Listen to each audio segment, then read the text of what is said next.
people cannot put their heads in the sand and think a problem will disappear. It doesn't happen that way. The problem is our communities are failing our children, and our parents, in some cases, are failing our children. The jobs that these students are going to have 5 years down the line, 40% of them don't even exist yet. So we need to build thinkers. We need to build students that can survive in the real world. There isn't an unemployment problem in this country. There's a job-skill mismatch. These students that are coming through the system don't possess that skill set, and therefore they're failing and not meeting what the employers are looking for. My children are going to be the people that are going to be running our country, and I know I would like the best for them because I'm going to be the one that, you know, they're taken care of. If we don't re-engineer and redevelop our next set of labor force, they're going to go someplace else, these employers. And therefore, the council's job is huge to prepare these students for the future.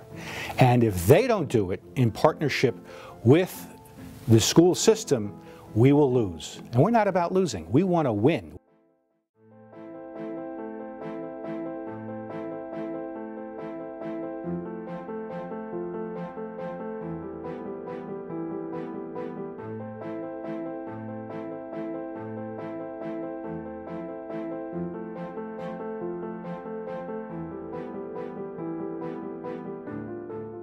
My husband believed that everything started from the top, and that also happens within the business world.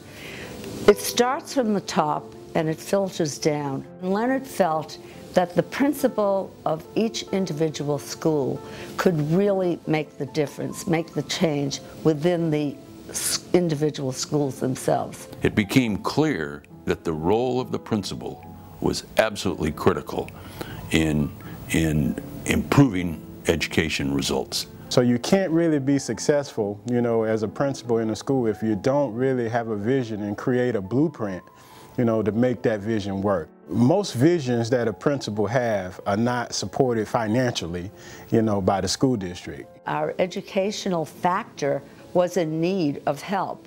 And what better way to improve education than to get CEOs involved? People had to step up to the plate.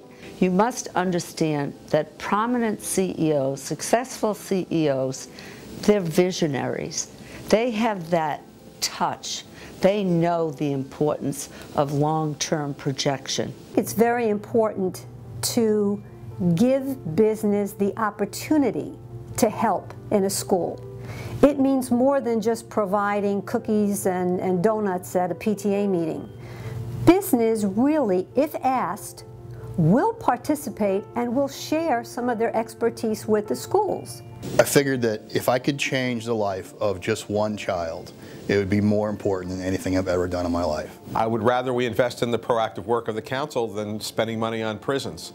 Whenever someone gets involved in the criminal justice system, that's an absolute loss. It's very hard to rehabilitate somebody once they get into that system and they get into that cycle of criminality. And so there's a larger and larger burden on our schools these days. The PASS program was a partnership between the Annenberg Challenge and the Florida Council of 100, which are the 100 CEOs that helped the governor on certain major initiatives. But it was so extraordinarily successful that the state of Florida legislature agreed that this program should continue and should be an ongoing program. The council was our knight in shining armor.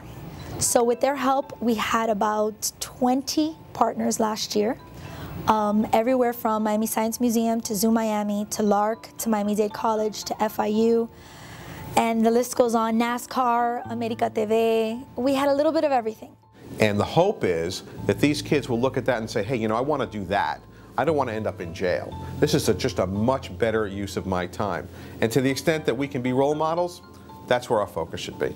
We realize that when business people invest, they expect a return.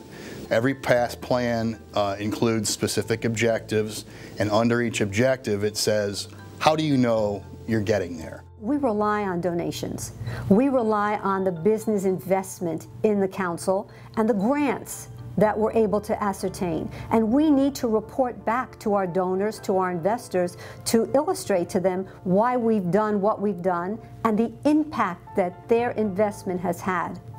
We really need the money here because a lot of our students really want to try, but because of that financial blockage that they have at their homes, they really can't succeed to their fullest potential.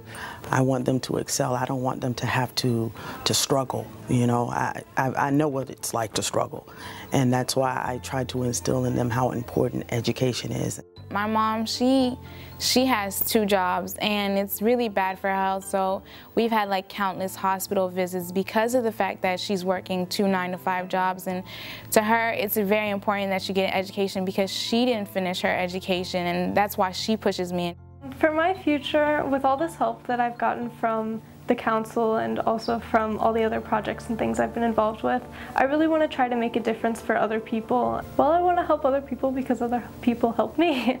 Like, it takes a lot to get from just an average kid to like somebody who people really have a lot of faith in and really try to help out, so I want to be that person for somebody else. The council is going to help her because they are giving her so many opportunities that I know I couldn't do, you know, just me and my husband. To date, we've impacted over 1.5 million students. We've been involved in over 700, close to 800 schools. Every one of the 67 school districts has been involved in some type of Council for Educational Change program.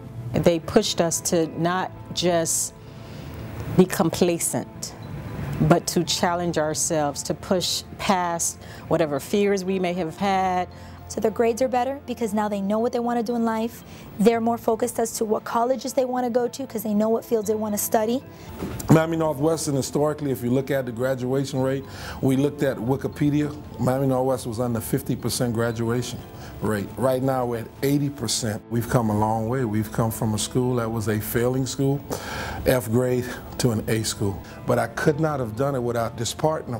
When I first got the news about the change in the school grade in A, I couldn't sleep for about 3 or 4 days. I mean, I was just, I guess you say it ecstatic. I mean, the sheer joy you get out of that phone call you get from the principal when they get to the position when they get their results back and they're made an A school.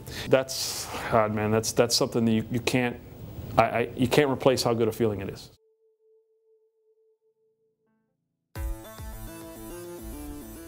It's a team. It's a team effort that you create. We're building students for the future, and when the students walk out, they're going to walk out into the laps of the businessmen and women that are running the major corporations in this world.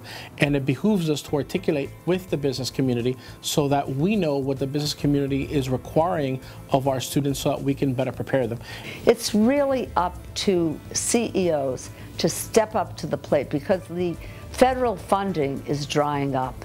We cannot rely on the government to give us money. I believe a business executive would find this rewarding. If I'm a business executive, I think myself going in, indulging, getting involved in these schools would help me, would help my corporation, would help my company, and help some people probably in my company to know that this is something that your company does. Your company needs to take pride in helping the local school, helping a local organization that's in need. We're at a tipping point. And it's very important that the council do more than just maintain itself at this level. We really want to grow. And the reason it's urgent is if we don't train and develop the next set of students to be successful, then this country will no longer be number 1, may not be number 2. And invest means not only money, because it takes more than money to make schools work. It takes commitment from people, time, devotion, dedication, and volunteers like myself and the others in the Lawyers Alliance who want to make a difference. That's going to help people. And I look in the eyes of those students and they come to me and they say, "Thank you, Mr. Principal, we appreciate what you did." And I tell them all the time, I didn't do all the work. You did all the heavy lifting. You're the one that took the assessments. You're the ones that took the exams. You did the work. Good for you. And I congratulate them. And just to see them walk around Miami Northwestern and be so proud, that's meaningful and that's an impact, especially to a group of young people that never believe it can happen.